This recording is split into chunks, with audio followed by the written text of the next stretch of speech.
দখলদার ইসরায়েলি বাহিনী এবং ফিলিস্তিনি পুরোদমে যুদ্ধ চলছে, জানিয়ে দিব হাতে থাকা সর্বশেষ আপডেট আন্তর্জাতিক সংবাদ। প্রথমে এই সংবাদ শিরোনাম।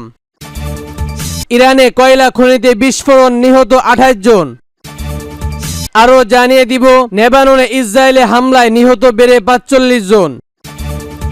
আরো জানিয়ে দিব বেরুতে ইসরায়েলে হামলায় নিহত সংখ্যা 37 জন। আরো জানিয়ে দিব মোদি বাইডেন বৈঠক, ইউক্রেনের পরিস্থিতি, বৈশ্বিক চ্যালেঞ্জ নিয়ে যে আলোচনা করলো। সর্বশেষ জানিয়ে দিব গাজা জুড়ে ইসরায়েলের বর্বরত হামলায় নিহত আরো 40 জন। শুনছিলেন সংবাদ শিরোনাম, এরপর বিস্তারিত। তার আগে আমাদের ভিডিওটি যদি ভালো লেগে থাকে তাহলে লাইক, কমেন্ট, শেয়ার করে দিবেন। আর আমাদের ভিডিওটি সর্বপ্রথম পেতে চ্যানেলটিকে সাবস্ক্রাইব করে রাখবেন।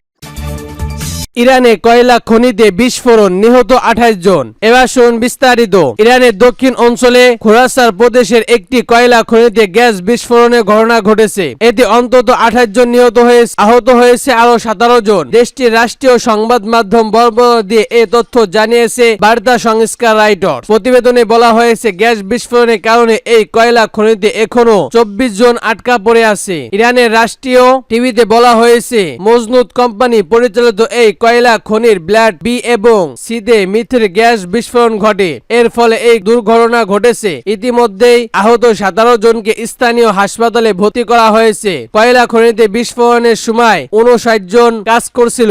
ইরানি মিডিয়া বলেছে স্থানীয় সময় রবিবার সকাল 9টায় এই বিস্ফোরণের ঘটনা ঘটে। আরো জানিয়ে দিব লেবাননে ইসরায়েলে হামলা, নিহত বেড়ে 45 জন। এবার শুনুন বিস্তারিত। লেবাননের রাজধানী বেরুতে ইসরায়েলে হামলায় নিহত সংখ্যা বেড়ে 45 জনে দাঁড়িয়েছে। নিহতদের মধ্যে 3 শিশু এবং 7 জন নারী রয়েছে। লেবাননের কর্তৃপক্ষ বর্বরতা দিয়ে রোববার 22 সেপ্টেম্বর কাতার ভিত্তিক সংবাদ মাধ্যম আল জাজিরায় অনলাইন প্রতিবেদনে এ তথ্য জানানো হয়েছে। লেবাননের স্বাস্থ্য মন্ত্রণালয় রোববার বলেছে নিহতদের সংখ্যা বেড়ে 45 জনে দাঁড়িয়েছে। শুক্রবার এই হামলার এর আগে নিহত সংখ্যা জানানো হয়েছিল 38 জন। স্বাস্থ্য মন্ত্রণালয়ের পক্ষ থেকে বলা হয়েছে টানা তৃতীয় দিনের মতো ধ্বংস শেষে সরানোর কাজ চলছে এবং কিছু নিহত লাশ শনাক্তর জন্য ডিএন পরীক্ষা করা হবে। বেরুতে শুক্রবার হামলায় 2টি ভবন ধ্বংস হয়। এতে আহত সংখ্যা দাঁড়িয়েছে 60 জনে। নিহত হয়েছে শিশু, বয়স যথাক্রমে 4 এবং 6 বছর। ধ্বংস শেষে নিহত এখনো নিখোঁজ 10 জনকে উদ্ধারের খুঁজে জরুরি পরিবেশের কর্মীরা। আল জাজিরার প্রতিবেদনে বলা হয়েছে উদ্ধারকারীর অভিযান আরো একদিন চলতে পারে। লেবানন পাবলিক ওয়াকিটক অ্যান্ড স্টোর মন্ত্রী আলী হাসান আল জাজিরাকে বলেছেন সামরিক ভবনে বোমা হামলায় যুদ্ধপরাধ ইসরায়েল এই অঞ্চলে যুদ্ধ নিয়ে এসেছে। তবে ইসরায়েলের বাহিনীর পক্ষ থেকে বলা হয়েছে হিজবুল্লাহ নেতাকে লক্ষ্য করে তারা এই হামলা চালিয়েছে। ইসরায়েলের সামরিক বাহিনীর মুখপাত্র শনিবার বলেছে এই হামলায় হিজবুল্লাহ অন্তত 16 জন সদস্য নিহত হয়েছে। আরো জানিয়ে দিব মোদি বাইডেনের বৈঠক, ইউক্রেনের পরিস্থিতি ও বৈশ্বিক চ্যালেঞ্জ নিয়ে আলোচনা। এবার শুন বিস্তারিত।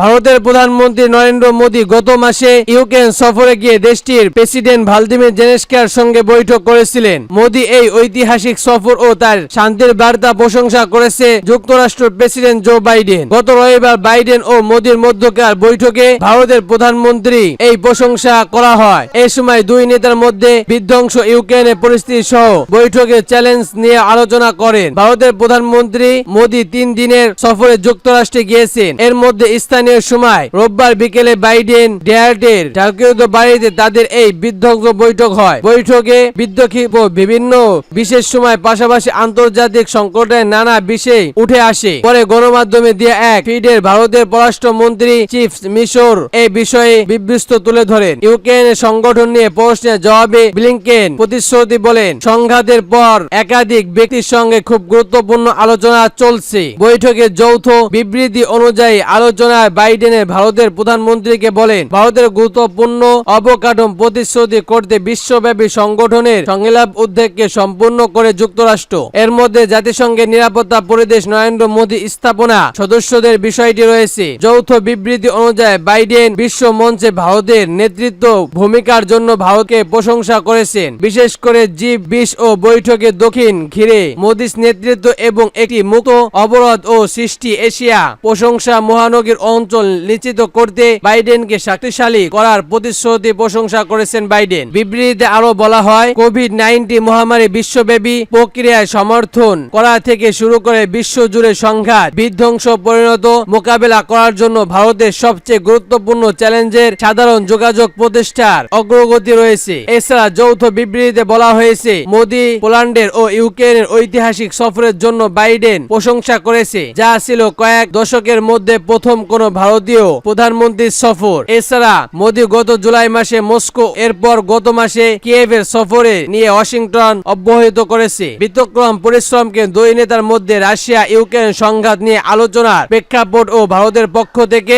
ধরনের শান্তি প্রবাসের কথা উল্লেখ করা হয়েছে কিনা এ নিয়ে প্রশ্ন করা হয়। তিনি বলেন, নয়া মোদি বেশ কিছু বিশেষ আলোচনা চালিয়েছে। বিক্রম পরিশ্রম আরো বলেছে, এটা স্পষ্ট যে ধরনের আলোচনার ক্ষেত্রে ভারতের যুদ্ধ থাকার বিষয়টি লোকজনের মূল্য দেয়। আমরা একাধিক ক্ষেপণাস্ত্র সঙ্গে কথা বলে সক্ষম হয়েছি, তবে বর্তমান পর্যায়ে এর ফলাফল হতে চলছে এমন কিছু নয়, কারণ এখনো বেশ কিছু কাজ করা বাকি রয়েছে। ইউক্রেনের প্রেসিডেন্ট ভ্লাদিমির জেলেনস্কির সঙ্গে 23 আগস্ট কিয়েভের বৈঠক করেন মোদি। তখন তিনি বলেন, যুদ্ধ বন্ধ করতে ইউক্রেন ও রাশিয়াকে সময় নষ্ট না করে অবশ্যই আলোচনায় বসতে হবে। এই অঞ্চলে শান্তি সম্পূর্ণ প্রতিষ্ঠা ভারত সক্রিয় ভূমিকা রাখতে প্রস্তুত। মোদি বলেন, সংঘাত শুরু হওয়ার পর থেকে ভারত শান্তির পক্ষে। এই সংঘাতের শক্তিপূর্ণ সাধারণ ব্যক্তি গণমাধ্যম অবদান রাখতে প্রস্তুত। মোদি ও বাইডেনের বৈঠকে দুই নেতার মধ্যপ্রাচ্য গুরুত্বপূর্ণ সমুদ্র পথে নৌ চলাচলের সংকেত ও বাণিজ্যের সুখবরের জন্য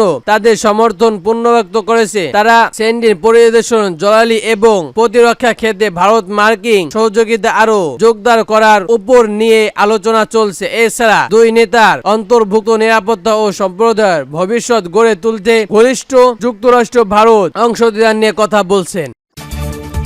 আরো জানিয়ে দিব, গাজা জুড়ে ইসরায়েলের বর্বরত হামলায় নিহত আরো 40 জন। এবার শুন বিস্তারিত।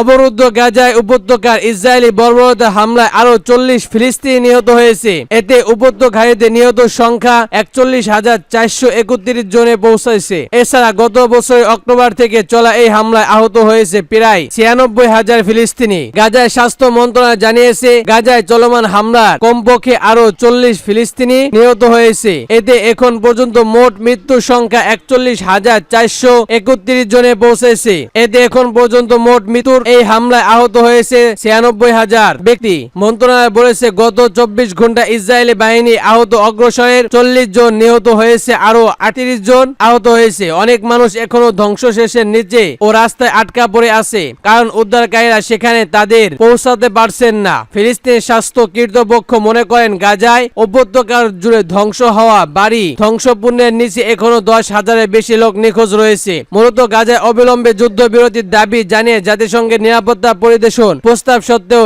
ইসরায়েলের অবরুদ্ধ এই ভূখণ্ডে তার নৃশংসতা আক্রমণ অব্যাহত রেখেছে। গত 7 অক্টোবর হামাসের নজরবিহীন হামলার পর থেকে ইসরায়েল গাজা উপত্যকার অবিরাম বিমান ও স্থল হামলা চালিয়ে যাচ্ছে। ইসরায়েলি এই হামলায় হাসপাতাল, স্কুল, শরণা শিবির, মসজিদ, গির্জা সহ হাজার হাজার ভবন ক্ষতিগ্রস্ত বা ধ্বংস হয়ে গেছে। এছাড়া ইসরায়েলি অগ্রসরের কারণে প্রায় 20 লাখের বেশি বাসিন্দা তাদের ঘরবাড়ি ছাড়তে বাধ্য হয়েছে। মূলত ইসরায়েলি আক্রমণ গাজাকে ধ্বংসপূর্ণ পরিণত হয়েছে। জাতিসংঘের মতে ইসরায়েলি বর্বরত আক্রমণের কারণে গাজায় প্রায় 45% ফিলিস্তিন বাস্তুচ্যুত হয়েছে। আর খাদ্য বিধ্বংস, পানি ও ওষুধ তীব্র সংকটের মধ্যে গাজায় সবই এখন খাদ্যবিহীন অবস্থার মধ্যে রয়েছে। এছাড়া অবরুদ্ধ এই ভূখণ্ডে 60% অবকাঠামো ক্ষতিগ্রস্ত বা ধ্বংস হয়ে গেছে। ইসরায়েল ইতিমধ্যে আন্তর্জাতিক বিচার আদালতে গণহত্যার অভিযুক্ত হয়েছে। খবর আল জাজিরা ও এনাদোলু এজেন্সি।